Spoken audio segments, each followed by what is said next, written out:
Typiquement, dans nos frigos, quand on arrive pour sélectionner un carré de côte, on va avoir bien sûr en indication la date de la tuerie, mais ça va pas forcément être le plus important puisque toutes les vaches, selon leur conformation, leur teneur en gras, etc., elles vont pas réagir de la même manière à la maturation et elles vont pas vieillir tout en même temps. Là, tu vois, tu as une croûte qui est sèche, c'est quelque chose qu'on va regarder et tu pourrais même la sélectionner juste avec les mains sans la regarder, la vache. Et après, là, tu as une croûte qui est encore moelleuse, là. Et celle-ci, elle est tuée il y a moins longtemps. À moins qu'elle soit restée en carcasse vache entière. Tu vois, s'il faut une carcasse vache entière, elle peut avoir, si te la laisse un mois comme ça, ce qui est jouable, hein, et qu'il te la coupe directement, tu vois, elle a un mois, t'as l'impression qu'elle est fraîche. Je te fie qu'au toucher. Là intervient justement la date sur l'étiquette pour t'orienter. Là, tu vois, on a un truc sympa, là. Hein. C'est joli, hein, c'est juste ce qu'il faut. Hein. T'as pas besoin que ce soit complètement plein de gras, etc. Là, tu as du goût et tout, c'est beau ça.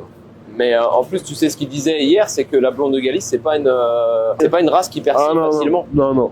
C'est pas ce qu'on recherche dans cette race. C'est les beaux et les vieux et tout, ça arrive à persiller un peu. Quoi. Persillage, tu sais, c'est ce que tu vas voir, les infiltrations de gras intramusculaires. Ouais. Ce qu'on va appeler le persillage, le marbrage.